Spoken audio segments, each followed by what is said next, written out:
Dear Ukrainian Congress attendees, as mentioned, my name is Sochaniwsky, and I am the president of the Ukrainian War Veterans Association of Canada.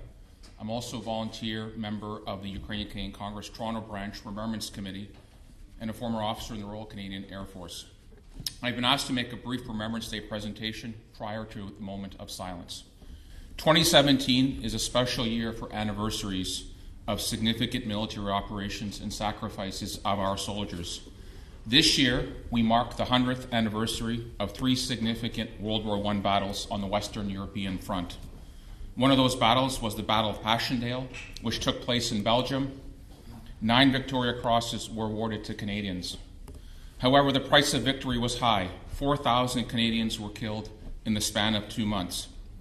We also mark the 100th anniversary of the Battle of Vimy Ridge, the first occasion in which all 4 divisions of the Canadian Corps fought together as a complete formation. 4 Victoria Crosses were awarded during this battle. This past summer, I visited the Canadian National Vimy Memorial in France. Carved on the walls of the monument are the names of 11,285 Canadians who died in France and whose final resting place was then unknown.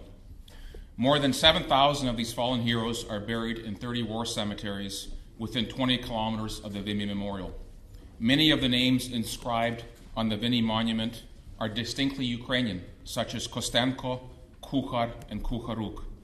Though the exact number is not known, it is estimated that several thousand Canadians of Ukrainian descent fought for Canada in World War I. One of those was Corporal Filip Konowal, who was awarded the Victoria Cross for his bold actions in combat in the Battle of Hill 70 in August of 1917. The Canadians were once again victorious and fought back 21 counter-attacks from the Germans. Approximately 9,000 Canadians were killed and wounded or taken prisoner at Hill 70. These brave Canadian soldiers cemented the professional reputation of the Canadian Army and helped forge the reputation of Canada as a nation that does not shy away from its obligations.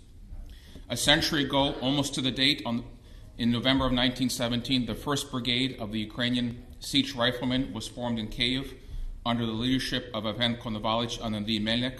25,000 soldiers ultimately joined the Українські, січові. It's veterans that from this organization, from this formation, that would later come to Canada and form the Ukrainian War Veterans Association, the organization which I'm honored to lead today. 75 years ago, in August of 1942, British, American, and Canadian troops launched Operation Jubilee, the amphibious raid on the city of Dieppe in France. This is one of the worst catastrophes in Canadian military history. Of the 5,000 Canadian soldiers that participated, only 2,000 returned to England. The rest were killed on the beaches or taken prisoner. The lessons learned from Dieppe helped the Allies formulate a better attack plan for the Normandy landing on D-Day. This battle is also significant for Ukrainian Canadians, as 80 or so Ukrainian Canadians were killed in the fighting. In the Second World War, over 1 million Canadians served in the military. Over 40,000 of them were Ukrainian Canadians. 1 in 10 Ukrainian Canadians was in uniform in the Second World War. That same year, the Ukrainian Insurgent Army was created. By the end of the Second World War, 19% of Ukraine's population, or 8 million people, were killed. Ukraine suffered more death and carnage in World War II than any other European country.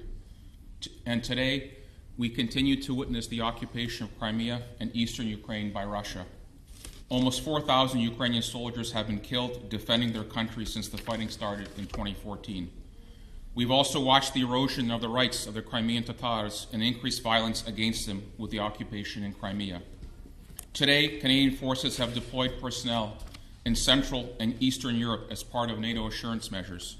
Since 2015, Canadian troops have been deployed to Ukraine under Operation Unifier to support Ukrainian forces. For the first time in history, Canadian troops marched through the streets of Kyiv to mark Ukraine's 26th year of independence. In September of this year, Toronto hosted the Invictus Games. For the first time, Ukraine participated in these games, fielding a team of 30 athletes, many of whom were restricted to wheelchairs, had missing limbs, and scarred with the boons of battle in eastern Ukraine. Many of the team members were young veterans in their mid-20s, an age that is normally the commencement of one's productive life and full of optimism and ambition. They have suffered immensely to defend their country, provide a better future for the nation, and stand the ground on international law.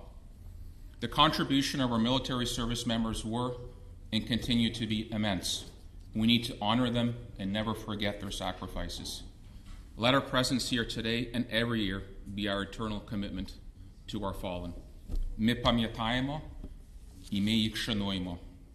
If I could ask that we all rise for a moment of silence.